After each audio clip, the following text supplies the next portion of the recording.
Morning sickness से परेशान हो गई थी अवनी। सुबह मेड ने अपने ना आने की सूचना भी दे दी। 7 बजने जा रहे। सास ससुर को चाय देनी है। घसीटती उठी।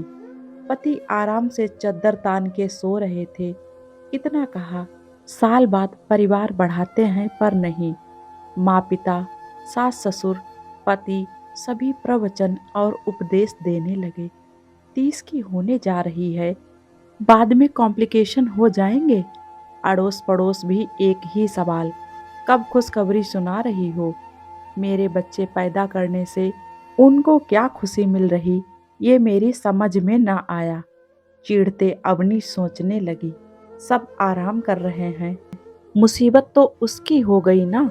सिंक के पास आते ही रात के रखे बर्तनों से आती वासी बदबू से उसे जोर से उबकाई आने लगी। क्या करें, कैसे करें, रोना आ गया। पड़ोस की साहा आंटी ने किचन से अवनी को देख आवाज लगाई, मेड नहीं आई क्या। आंसू पोंछते हाथ से नहीं का इशारा किया। रुको, हाथ से उन्होंने भी इशारा किया। शांति आई प्लीज, अवनी के घर के बर्तन साफ कर देगी। बेचारी के शुरुआती महीने हैं, उल्टी कमजोरी से परेशान है। मैं आपको एक्स्ट्रा पैसे दे दूंगी, बर्तन और झाड़ू कर देना। कोई और नहीं है क्या उनके घर पर? हैं, सास ससुर हैं, पर बहू के रहते सास काम करना अपने शान के खिलाफ समझती है। खैर छोड़, जा कर दे उनका काम। शांति आई निकल पड़ी सोचती, साहा मैडम को अवनी बिटिया की तकलीफ दूर से समझ में आ गई, पर घर में रहने वाली सास को बहू की तकलीफ समझ में ना आई। अवनी के घर का दरवाजा खटखटाया। सास ने दरवाजा खोला, सीधे किचन में गई। सिंक के सहारे खड़ी अवनी को लाकर पहले लिटाया, एक कप हॉर्लिक्स मिलाकर दिया, फिर अपने काम में लग गई। तुझे क्या हो गया? आजकल की लड़कियों के नखरे ही अलग हैं। आधी लड़कियां तो माँ बनना ही नहीं चाहती, बच्चे की जिम्मेदारी से दूर भागती हैं, और जो माँ बनती हैं ऐसे दिखावा करती हैं। लगता है माँ बनकर ही हम पर एहसान कर रही। तुम तो हॉर्लिक्स पी चुकी, अब हमें चाय कब नसीब होगी? सास अवनी को सुनाने लगी। अरे सुन, शांति आई को पुकारती बोली, तेरा बर्तन साफ करना हो जाए तो 1 कप चाय बना देना। नहीं माँ जी, मुझे अन्य घर भी जाना है काम करने के लिए। अपने काम को अधूरा छोड़कर मैं यहाँ आई। अवनी दीदी की खराब तबीयत को देखकर साहा मैडम ने मुझे यहाँ भेजा है।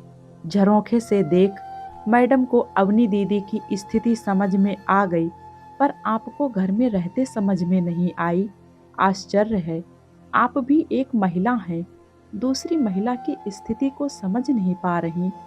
आप भी तो इस स्थिति से गुजरी हैं। हर एक की शारीरिक स्थिति एक सी नहीं होती। किसी के सारे 9 महीने मुश्किल से गुजरते हैं, तो किसी के आसानी से। आपकी बेटी होती तब भी आप यही करती? हम जैसे अनपढ़ भी इस बात को समझते हैं, पर आप लोग नहीं। शांति आई की बात सुनकर सास का चेहरा उतर गया। अनपढ़ शांति आई ने उसे सच्चाई का दर्पण दिखा दिया था। क्या बेटी होती तो ऐसा करती?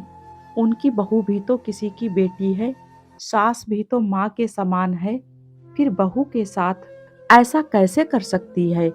पड़ोस की महिला ने मात्र खिड़की से देख के सहायता के लिए शांति आई को भेज दिया, और तुम घर में रहकर बहू की स्थिति समझकर भी अनजान बनी रही। खुद की सोच पर शर्म हो आई। शांति आई की बातें कमरे में सो रहे पति ने भी सुनी। उन्हें भी खुद पर शर्म आई, पत्नी का ख्याल ना रख पाने का। वे बाहर आए। शांति ने एक नज़र उन पर भी डाली। काम समाप्त कर जब शांति आई जाने लगी, तो सास ने कुछ रुपए देने की कोशिश की।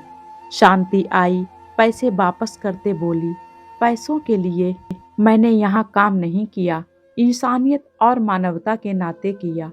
आपके घर की बारिश देने वाली है अवनी दीदी, उनका ख्याल रखें। शांति आई ने इतना कहा और हाथ जोड़कर चली गई। सास हाथ में रखे रुपयों को देखती रह गई। अवनी को सहारा देकर पति ने ड्राइंग रूम के दीवान से लेकर कमरे में बिस्तर पर सुला दिया। सॉरी अवनी, मुझे माफ कर दो। कल से सुबह तुम्हें उठने की जरूरत नहीं। मैं माँ और बाबा को चाय पिला दिया करूँगा और मेड की मदद से नाश्ता भी बना लूँगा।